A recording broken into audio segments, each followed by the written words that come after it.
കുട്ടിദാസ്, കേട്ടുകേൾവിയില്ലാത്ത കാര്യങ്ങളാണ് നടന്നത്. അതെന്തിനു വേണ്ടി എന്നുള്ളതാണ് നമ്മുടെ മുമ്പിലുള്ള ചോദ്യം. ജൂൺ 30 വരെ ഈ വിവരങ്ങൾ നൽകാൻ ആവശ്യമുണ്ട് എന്നാണ് സ്റ്റേറ്റ് ബാങ്ക് ഓഫ് ഇന്ത്യ പറഞ്ഞത്. ഒരു ദിവസം കൊണ്ട് നൽകാവുന്ന വിവരങ്ങൾ 26 ദിവസം കഴിഞ്ഞു. ഞങ്ങൾക്ക് ജൂൺ 30 വരെ സമയം വേണമെന്ന് പറഞ്ഞാൽ ഇലക്ഷൻ കഴിയുന്നത് വരെ വെയിറ്റ് ചെയ്യൂ എന്നുള്ളതാണ്. അപ്പോൾ ഇലക്ഷന് മുമ്പ് ഈ വിവരങ്ങൾ SBI കൊടുക്കുകയും തെരഞ്ഞെടുപ്പ് കമ്മീഷൻ അവരുടെ വെബ്സൈറ്റിൽ അത് അപ്ലോഡ് ചെയ്യുകയും ചെയ്താൽ ജനങ്ങൾക്കറിയാൻ പറ്റും. അങ്ങനെ ജനങ്ങൾക്ക് ഈ കാര്യങ്ങളൊക്കെ ബോധ്യമായി കഴിഞ്ഞാൽ വലിയ ബുദ്ധിമുട്ടുണ്ടാവുമെന്ന് BJP ധരിക്കുന്നത് കൊണ്ടായിരിക്കുമല്ലോ സ്വാഭാവികമായിട്ടും. കാരണം മൊത്തം ഇലക്ടറൽ ബോണ്ടിന്റെ 55% BJPക്കാണ് കിട്ടിയിട്ടുള്ളത്. കോൺഗ്രസിന്റെ ഒക്കെ വളരെ തുച്ഛമായ ഷെയറേ ഉള്ളൂ. ബഹുഭൂരിപക്ഷവും ഇലക്ടറൽ ബോണ്ടുകൾ നിങ്ങളുടെ പേരിലാണ് വന്നത്, നിങ്ങളാണത് ക്യാഷ് ചെയ്തത് എന്നുള്ളത് കൊണ്ട് ഇത് നാട്ടുകാർ അറിയണ്ട എന്ന് വിചാരിച്ചായിരിക്കുമല്ലോ സ്വാഭാവികമായിട്ടും. അങ്ങയുടെ ചോദ്യം ശരിയല്ല. അതിനു മുൻപ് ഈ വിഷയവുമായി ബന്ധപ്പെട്ട് ഇവിടെ നടന്നിട്ടുള്ള വിശദീകരണവും ശരിയല്ല എന്നാണ് വ്യക്തിപരമായിട്ട് എൻ്റെ അഭിപ്രായം. നോക്കൂ, SBIനെ റെപ്രസെൻ്റ് ചെയ്തുകൊണ്ട് സംസാരിക്കുന്ന ആളല്ല ഞാൻ ഭാരതീയ ജനതാ പാർട്ടിയുടെ പ്രതിനിധിയാണ്. SBI അവരുടെ അഭിഭാഷകൻ മുഖാന്തരം കോടതിയിൽ ഇന്ന് അറിയിച്ചത് ഈ പറയുന്ന മാച്ചിങ് എക്സർസൈസ് എന്ന് പറയുന്നത് വളരെ ടൈം കൺസ്യൂമിംഗ് ആയിട്ടുള്ളൊരു പ്രൊസീജിയറാണ്. ഈ പറയുന്ന ബോണ്ട്, ഇലക്ഷൻ ബോണ്ട് എന്ന് പറയുന്ന പദ്ധതിയുടെ അടിസ്ഥാനപരമായിട്ടുള്ള ലക്ഷ്യം തന്നെ സീക്രസി മെയിൻറ്റെയിൻ ചെയ്യുക എന്നുള്ളതാണ്. എന്തിനാണ് ഇലക്ഷൻ ബോണ്ട് എന്ന് പറയുന്ന ഒരു സംവിധാനം ഏർപ്പെടുത്തിയത്? ഈ ഇലക്ഷൻ ഫണ്ടിങ്ങുമായി ബന്ധപ്പെട്ട് ട്രാൻസ്പെറൻസിയും സീക്രസിയും ഒരേ സമയം ഉറപ്പുവരുത്തുക എന്നുള്ളതാണ്. ഒരാൾക്ക് ഒരു രാഷ്ട്രീയ പാർട്ടിക്ക് സംഭാവന നടത്തണം എന്ന് ആഗ്രഹമുണ്ട്, എന്നാൽ അത് പരസ്യമായിട്ട് എല്ലാവരെയും അറിയിച്ചുകൊണ്ട് ചെയ്യണം എന്ന് ആഗ്രഹിക്കുന്നില്ല. കാരണം ഇപ്പോൾ ഞാൻ BJPക്ക് 1 ലക്ഷം രൂപ കൊടുക്കാൻ തീരുമാനിക്കുകയാണ്, ഞാനൊരു വ്യവസായിയാണ്, ഞാനത് പരസ്യമായി ചെയ്തു കഴിഞ്ഞാൽ മറ്റ് രാഷ്ട്രീയ പാർട്ടികളിൽ നിന്നും എനിക്ക് സമ്മർദ്ദം ഉണ്ടാവും. നിങ്ങൾ BJPക്ക് പൈസ കൊടുത്തില്ലേ, ഞങ്ങൾക്ക് എന്തുകൊണ്ട് തരുന്നില്ല എന്ന് ചോദിച്ച് സമ്മർദ്ദം ഉണ്ടാവും. അപ്പോൾ ഈ പറയുന്ന പൊതുമേഖലയിൽ നിൽക്കുന്ന ആളുകൾ, വ്യവസായത്തിലൊക്കെ നിൽക്കുന്ന ആളുകൾക്ക് ആരെയും പിണക്കാൻ സാധിക്കാത്തതുകൊണ്ട് ഈ പറയുന്ന കമ്പൽഷൻസ് ഒന്നും ഇല്ലാണ്ട് വളരെ ഫ്രീ ആയിട്ടും വളരെ സുതാര്യമായിട്ടും അവർക്ക് ഡൊണേഷൻസ് നടത്താൻ വേണ്ടിയിട്ടുള്ള ഒരു സംവിധാനമാണ്. അതുകൊണ്ട് തന്നെ ഈ മാച്ചിങ് അത് ഭരണഘടനാ വിരുദ്ധമാണ് എന്ന് സുപ്രീം കോടതി ഫെബ്രുവരി 15 കണ്ടെത്തിയ കാര്യം അങ്ങ് മറന്നുപോകരുത്. അങ്ങനെ ഈ പറഞ്ഞ സീക്രസിയുടെ മറവിൽ വൻകിടക്കാരിൽ നിന്ന് റൂളിംഗ് പാർട്ടിക്ക് ഫണ്ട് കിട്ടാനുള്ള മെക്കാനിസമായി അത് മാറിയത് കൊണ്ടാണല്ലോ സ്വാഭാവികമായും സുപ്രീം കോടതി ഭരണഘടനാ വിരുദ്ധമാണ് എന്ന് പറഞ്ഞത്. കഴിഞ്ഞ ലോക്സഭാ തെരഞ്ഞെടുപ്പിൽ BJPക്ക് 2555 കോടിയും കോൺഗ്രസിന് 317 കോടിയുമാണ് കിട്ടിയത് എന്ന് വരുമ്പോൾ തന്നെ ലെവൽ പ്ലേയിങ് ഫീൽഡ് ഇല്ലാത്ത ഒരു പക്ഷത്തിന് അൺഡ്യൂ അഡ്വാൻറ്റേജ് കിട്ടുന്ന ഒരു ഏർപ്പാടാണ് എന്നുള്ളത് അതിൽ നിന്ന് തന്നെ വ്യക്തമാണ്. സുപ്രീം കോടതി ഭരണഘടനാ വിരുദ്ധമാണ് എന്ന് പ്രഖ്യാപിച്ച ഒരു കാര്യത്തെക്കുറിച്ചാണ് അങ്ങ് സംസാരിക്കുന്നത്. ഞാൻ അതിനെപ്പറ്റി സംസാരിക്കുന്ന ഉത്തമ ബോധ്യത്തോടും അതിനെപ്പറ്റി കൃത്യമായിട്ടുള്ള ധാരണയോടും കൂടിയിട്ടാണ് ഞാൻ സംസാരിക്കുമ്പോൾ എന്നെ മുഴുവനായിട്ട് സംസാരിക്കാൻ നിങ്ങൾ അനുവദിക്കണം. നിങ്ങളുടെ ചോദ്യം തന്നെ ചോദിച്ചു തീരുന്നില്ല. വളരെ ലോഡഡ് ആയിട്ടുള്ള ചോദ്യങ്ങളാണ് നിങ്ങൾ ചോദിച്ചുകൊണ്ടിരിക്കുന്നത്. നിങ്ങൾക്ക് പറയാനുള്ള ആരോപണങ്ങൾ മുഴുവൻ നിങ്ങൾ ആ ചോദ്യങ്ങൾക്കുള്ളിൽ ഒളിച്ചു കടത്തുകയും ചെയ്യുന്നുണ്ട്. BJPക്കാണ് ഇലക്ട്രൽ ബോണ്ടുകൾ അധികം പണം കിട്ടിയത്. സ്വാഭാവികമായിട്ടും BJPയാണ് രാജ്യത്തെ ഏറ്റവും വലിയ പാർട്ടി. കൂടുതൽ ആളുകൾ വിശ്വാസത്തിലെടുക്കുന്ന, കൂടുതൽ ആളുകൾ സംഭാവന സമർപ്പിക്കുന്ന, കൂടുതൽ ആളുകൾ നാളെ ജയിച്ചു കാണണമെന്ന് ആഗ്രഹിക്കുന്ന പാർട്ടി BJPയാണ്. BJPക്ക് 303 MP-മാരുണ്ട്. കോൺഗ്രസ് പാർട്ടിക്ക് ആകെ 44 MP-മാരേ ഉള്ളൂ. രണ്ടുപേർക്കും കിട്ടുന്ന സംഭാവനകൾ ഒരുപോലെ ആയിരിക്കുമോ? എന്നാൽ നിങ്ങൾ പെർസെൻറ്റേജ് വൈസ് എടുത്ത് നോക്കൂ. 2002 ഈ പറയുന്ന സംഘടന ഉണ്ടല്ലോ, ADR എന്ന് പറയുന്ന സംഘടനയാണല്ലോ സുപ്രീം കോടതിയിൽ ഹർജി കൊടുത്തിട്ടുള്ളത്. 2022 അവർ തന്നെ പുറത്തുവിട്ട കണക്കുകൾ പ്രകാരം പെർസെൻറ്റേജ് വൈസ് റൈസ് നോക്കിക്കഴിഞ്ഞാൽ BJPയേക്കാൾ കൂടുതൽ സംഭാവനയിൽ വർധനവുണ്ടായിട്ടുള്ളത് കോൺഗ്രസിന് TMCക്കുമാണ്. BJPക്ക് 135% വർധനവാണ് കോൺട്രിബ്യൂഷൻസിൽ ഉണ്ടായതെങ്കിൽ കോൺഗ്രസ് പാർട്ടിക്ക് 360% വർധനവാണ് ഉണ്ടായിട്ടുള്ളത്. തൃണമൂൽ കോൺഗ്രസ് എന്ന് പറയുന്ന പാർട്ടിക്ക് 3600% വർധനവാണ് ഉണ്ടായിട്ടുള്ളത്. ശങ്കുട്ടിദാസ്, ഞാൻ അങ്ങ് പറയുന്നത് തടസ്സപ്പെടുത്താൻ വേണ്ടിയല്ല. ഇത് കേൾക്കുന്ന ആളുകൾക്ക് കോൺഗ്രസിനും തൃണമൂൽ കോൺഗ്രസിനും ഒക്കെ ഒരുപാട് പൈസ കിട്ടിയെന്ന് തോന്നും. കഴിഞ്ഞ മാസം വരെ ആകെ ഇതുവരെയുള്ള കണക്കനുസരിച്ച് നോക്കൂ, BJPക്ക് 6556 കോടി രൂപ ഇലക്ട്രൽ ബോണ്ട് ഇനത്തിൽ കിട്ടിയപ്പോൾ കോൺഗ്രസ് പാർട്ടിക്ക് 1123 കോടിയെ കിട്ടിയിട്ടുള്ളൂ. ഞാൻ പറയുന്നത് ഒരു തെരഞ്ഞെടുപ്പ് ഘട്ടത്തിലാണല്ലോ കൂടുതൽ ഇലക്ട്രൽ ബോർഡുകൾ വരിക. കഴിഞ്ഞ ലോക്സഭാ തെരഞ്ഞെടുപ്പിൽ കോൺഗ്രസും BJPയും നേരിട്ട് ഏറ്റുമുട്ടുന്നു. കോൺഗ്രസും BJP നേരിട്ട് ഏറ്റുമുട്ടുന്നു. രണ്ട് വലിയ കക്ഷികൾ, ഏറ്റവും കൂടുതൽ വോട്ട് ശതമാനമുള്ള രണ്ട് കക്ഷികൾ ഏറ്റുമുട്ടുന്നു. BJPക്ക് കിട്ടിയത് 2555 കോടി, കോൺഗ്രസിന് കിട്ടിയത് 317 കോടി. നോക്കൂ, BJPക്ക് 55%, കോൺഗ്രസിന് 9% കിട്ടുന്ന ഫണ്ടിനെ കുറിച്ചാണ് നമ്മൾ സംസാരിക്കുന്നത്. കോൺഗ്രസിന് സംഭാവന കിട്ടാത്തതിന് ഞങ്ങൾ എന്താണ് അഭിലാഷ് ചെയ്യേണ്ടത്? കോൺഗ്രസിനും കൂടി ആൾക്കാരോട് സംഭാവന കൊടുക്കാൻ ഞങ്ങൾക്ക് സാധാരണ ജനങ്ങളോ സ്ഥാപനങ്ങളോ കോൺഗ്രസിലേക്ക് പണം കൊടുക്കാൻ സാധിക്കാത്തതുകൊണ്ട് പറയുന്ന പ്രശ്നം എന്താണ്? ഭരണകൂടത്തെ പ്രീണിപ്പിക്കാൻ വേണ്ടി വൻകിട വ്യവസായികൾ അനോണിമസ് ആയിട്ട് ആ പാർട്ടിക്ക് ഫണ്ട് ചെയ്ത് കൊടുക്കുന്നു. അതിന് ക്വിഡ് പ്രോക്കോ, നമുക്ക് ആരാണ് ഫണ്ട് കൊടുത്തിട്ടുള്ളതെന്ന് അറിയാനും പറ്റില്ല പൊതുജനത്തിന്. ഒരു അനോണിമിറ്റി ഉണ്ട്. അതുകൊണ്ട് ഭരണകൂടം ആർക്കൊക്കെ എന്തൊക്കെ സഹായം കൊടുക്കുന്നു എന്ന് നമുക്കറിയില്ല. ഇതിന് തിരിച്ചെന്ത് കൊടുക്കുന്നു എന്നും നമുക്കറിയില്ല. അപ്പൊ ഈ സീക്രസിയിൽ നമ്മൾ ക്വിഡ് പ്രോക്കോ എന്നൊക്കെ പറയില്ലേ, അത് അരങ്ങേറുകയാണ് എന്നുള്ളതാണ് പ്രശ്നം. അതുകൊണ്ടായിരിക്കുമല്ലോ സുപ്രീം കോടതി ഈ ഇലക്ട്രൽ ബോണ്ട് ഏർപ്പാട് തന്നെ ഭരണഘടനാ വിരുദ്ധമാണെന്ന് പ്രഖ്യാപിച്ചത്. സുപ്രീം കോടതി ഇലക്ട്രൽ ബോണ്ട് എന്ന് പറയുന്ന സംവിധാനം അൺകോൺസ്റ്റിറ്റ്യൂഷണൽ ആണെന്ന് പറഞ്ഞത് അത് മാനിഫെസ്റ്റ്ലി ആർബിട്രറി ആണ് എന്ന് പറഞ്ഞുകൊണ്ടാണ്. സുപ്രീം കോടതി അതിന് പറയാനുള്ള കാരണം ആർട്ടിക്കിൾ 19(1)(a)യിൽ പറയുന്ന റൈറ്റ് ടു ഇൻഫർമേഷൻ, വോട്ടർമാർക്ക് ഈ സംഭവങ്ങളുമായി ബന്ധപ്പെട്ട വിവരങ്ങൾ അറിയാനുള്ള അവകാശത്തെ അത് ഹനിക്കുന്നു എന്നുള്ളതാണ്.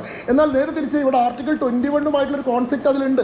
സുപ്രീം കോടതിയുടെ വിധി ശരിയല്ല എന്ന് വിശ്വസിക്കുന്ന ആളാണ് വ്യക്തിപരമായിട്ട്. ഞാനതിൻ്റെ പാർട്ടിയുടെ അഭിപ്രായം പറയല്ല, ഒരു അഭിഭാഷകൻ എന്നുള്ള രീതിയിൽ എൻ്റെ നിയമപരമായിട്ടുള്ള പരിജ്ഞാനം കൊണ്ട് ആ വിധിയെ പഠിച്ചപ്പോൾ എനിക്ക് തോന്നിയിട്ടുള്ള കാര്യമാണ്. കാരണം പുട്ടുസ്വാമി ജഡ്ജ്മെന്റിൽ ബഹുമാനപ്പെട്ട സുപ്രീം കോടതി തന്നെ ഉയർത്തിപ്പിടിച്ചിട്ടുള്ള കാര്യമാണ് റൈറ്റ് ടു പ്രൈവസി. ഒരാൾക്ക് അയാളുടെ സ്വകാര്യത നിലനിർത്താനുള്ള അധികാരം ആർട്ടിക്കിൾ 21 അതിൽ പറയുന്നുണ്ട്. ആർട്ടിക്കിൾ 21 ഒരു വ്യക്തിയുടെ സ്വകാര്യതയുടെ അധികാരവും വോട്ടറുടെ വിവരത്തിന് വേണ്ടിയുള്ള അധികാരവും തമ്മിൽ കോൺഫ്ലിക്റ്റിൽ വരുമ്പോൾ വോട്ടറുടെ വിവരങ്ങൾ അറിയാനുള്ള അധികാരമാണ് വലുത് എന്നതാണ് സുപ്രീം കോടതിയുടെ അവിടുത്തെ ഫൈൻഡിങ്. രണ്ടാമത്തെ കാര്യം, ഈ പറയുന്ന ക്വിഡ് പ്രോക്കോ എന്ന് പറയുന്നത് വളരെ സോഷ്യലിസ്റ്റിക് ആയിട്ടുള്ള ഒരു വ്യൂ ആണ് ആ കാര്യത്തിൽ എന്താണ് രാജ്യത്തെ വ്യവസായ സ്ഥാപനങ്ങളെ സംബന്ധിച്ച് കോടതി എടുക്കുന്നത്. അതായത് ഈ പറയുന്ന സ്ഥാപനങ്ങളെല്ലാം ഒരു സംഘടനയ്ക്കോ ഒരു പ്രസ്ഥാനത്തിനോ സംഭാവന കൊടുക്കുന്നുണ്ടെങ്കിൽ അതിന് ആനുപാതികമായിട്ടുള്ള തിരിച്ചുവരവ് കിട്ടുന്നു എന്ന ഒരു ഉറപ്പ് വരുത്തുന്നു എന്നുള്ളതാണ്. ആ രീതിയിൽ കാഴ്ചപ്പാടിനെ സംബന്ധിച്ച്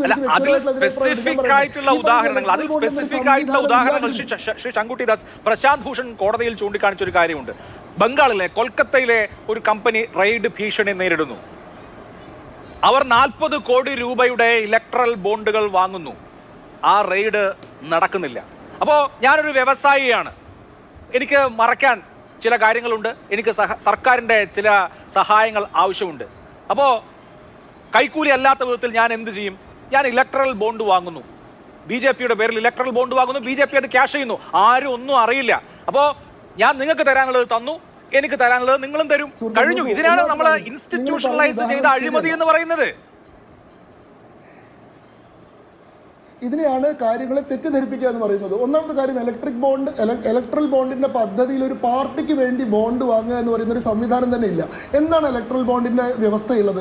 അതായത് രാജ്യത്തെ ഏറ്റവും വലിയ പൊതുമേഖലാ ബാങ്ക് ആയിട്ടുള്ള SBIക്ക് 1000-ന്റെ, 10,000-ന്റെ, 1 ലക്ഷത്തിന്റെ, 10 ലക്ഷത്തിന്റെ, 1 കോടിയുടെ എന്നിങ്ങനെ 5 ഘട്ടങ്ങളിലായിട്ടുള്ള ബോണ്ടുകൾ ഇഷ്യൂ ചെയ്യാനുള്ള അധികാരമുണ്ട്. ഒരാൾക്ക് വേണമെങ്കിൽ ആ ബോണ്ടുകൾ പർച്ചേസ് ചെയ്യാം. ആ ബോണ്ടുകൾ പർച്ചേസ് ചെയ്തതിനു ശേഷം അത് അയാൾക്ക് വിശ്വാസമുള്ള രാഷ്ട്രീയ പാർട്ടിയെ ഏൽപ്പിച്ചാൽ 15 ദിവസത്തിനുള്ളിൽ ആ പാർട്ടി ആ പണം റിഡീം ചെയ്യാൻ സാധിക്കും.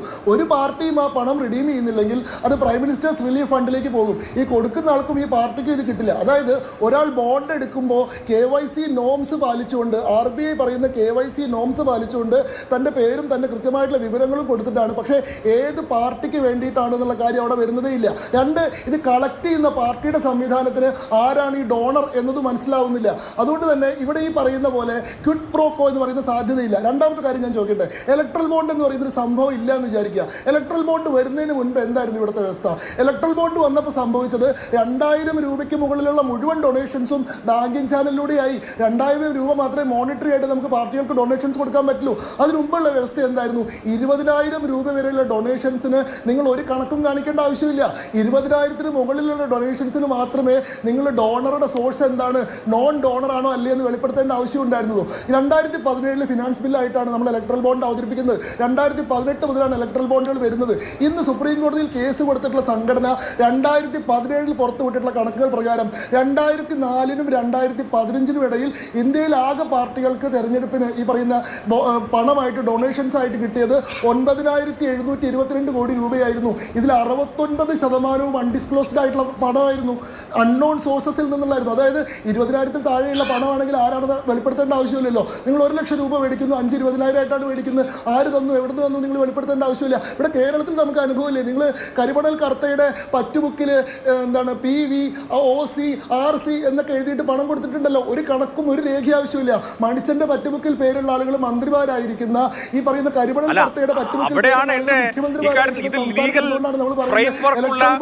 പറ്റുബുക്കാണ് എന്നുള്ള ആക്ഷേപം വരുന്നത്. അവിടെയാണ് ഇതിന് ലീഗൽ ഫ്രെയിംവർക്ക് ഉണ്ട്. മുമ്പ് ചുമ്മാ ഒരു റെസിപ്റ്റ് വാങ്ങിക്കാതെയും പൈസ വാങ്ങിച്ച് വലിപ്പിലിടാമായിരുന്നു എങ്കിൽ ഇപ്പൊ നോക്കൂ, അനോണിമസ് ആയിട്ട് എനിക്ക് BJPക്ക് ഫണ്ട് ചെയ്യാം, വിളിച്ചു പറഞ്ഞാൽ പോരെ ഞാൻ ഇത്ര ഫണ്ട് ചെയ്തിട്ടുണ്ടെന്ന്, ആരും അറിയില്ല.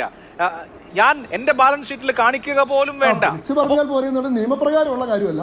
അല്ല, അതായത് അഴിമതിക്ക് കണക്ക് മാത്രം അഴിമതിക്ക് ഒരു ലീഗൽ ഫ്രെയിംവർക്ക് ഉണ്ടാക്കി കൊടുക്കുന്നു എന്നുള്ളതാണ് ഇവിടുത്തെ ആക്ഷേപം. എന്തായാലും സുപ്രീം കോടതി ഭരണഘടനാ വിരുദ്ധമെന്ന് വിധിച്ച ഒരു കാര്യത്തെ കുറിച്ചാണ് നമ്മൾ നടത്തിയത്. ഞാൻ അങ്ങയിലേക്ക് വരാം. പക്ഷേ ജ്യോതികുമാർ ചാമക്കാല, ഇപ്പൊ കോൺഗ്രസിന്റെ ഫണ്ട് കിട്ടിയതിന്റെ കണക്ക് ഞാൻ പറഞ്ഞു. ഒറ്റ മിനിറ്റ്, ഒറ്റ കണക്ക്. ശ്രീ അഭിലാഷ്, നിങ്ങൾ ഇത്രയും ചോദ്യം ചോദിച്ചുകൊണ്ട് ഒരൊറ്റ കാര്യം മാത്രം പറയാൻ അനുവദിക്കണം. വരുന്നതിന് മുൻപേ ഉണ്ടായിരുന്ന ഒരൊറ്റ കണക്ക് മാത്രം ഞാൻ പറഞ്ഞുതരാം. അതായത് ഈ 2005-നും 2015-നും ഇടയിലുള്ള കാലഘട്ടത്തിൽ ഏറ്റവും കൂടുതൽ ഡൊണേഷൻസ് കിട്ടിയ പാർട്ടി കോൺഗ്രസ് ആണ്. 3982 കോടി രൂപയാണ് കിട്ടിയത്. അതിൽ 83% അൺനോൺ സോഴ്സസിൽ നിന്നുള്ളതായിരുന്നു. 2004-2015 കാലഘട്ടത്തിനിടയ്ക്ക് BSP എന്ന് പറയുന്ന പാർട്ടി, അവർക്ക് കിട്ടിയിട്ടുള്ള 855 കോടി രൂപയുടെ ഡൊണേഷൻസിന്റെ 100% അൺനോൺ സോഴ്സസിൽ നിന്നായിരുന്നു. അരുൺ ജെയ്റ്റ്ലി രാജ്യസഭയിൽ ഈ പറയുന്ന ഫിനാൻസ് ബില്ല് അവതരിപ്പിക്കുന്ന വർഷം കൃത്യമായിട്ടുള്ള കണക്കുകളില്ലാതെ പല വഴികളിലൂടെ പാർട്ടികൾക്ക് കൊടുത്തിട്ടുള്ള ബ്ലാക്ക് മണിയിലേക്ക് കോൺട്രിബ്യൂട്ട് ചെയ്തിട്ടുള്ള ഫണ്ടിങ് മാത്രം 1500 കോടി രൂപയുടേതായിരുന്നു. അങ്ങനെ ഒരു സംവിധാനം പല വഴികളിലൂടെ രാഷ്ട്രീയ പാർട്ടികൾക്ക് പണം കൊടുക്കുകയും അതിന് യാതൊരു കണക്കില്ലാതിരിക്കുകയും ബാങ്കിങ് മേഖലയ്ക്ക് ഇതിനെപ്പറ്റി യാതൊരു അറിവില്ലാതിരിക്കുകയും ചെയ്യുന്ന ഒരു സാഹചര്യത്തിൽ നിന്ന് ട്രാൻസ്പെറൻസി ഉറപ്പുവരുത്തുന്ന, സീക്രസി ഉറപ്പുവരുത്തുന്ന, അക്കൗണ്ടബിലിറ്റി ഉറപ്പുവരുത്തുന്ന ഒരു സംവിധാനം ഏർപ്പെടുത്തിയപ്പോഴാണ് നിങ്ങൾ അതിനെ പരിഹസിച്ചുകൊണ്ടിരിക്കുന്നതെന്ന് പറയണം.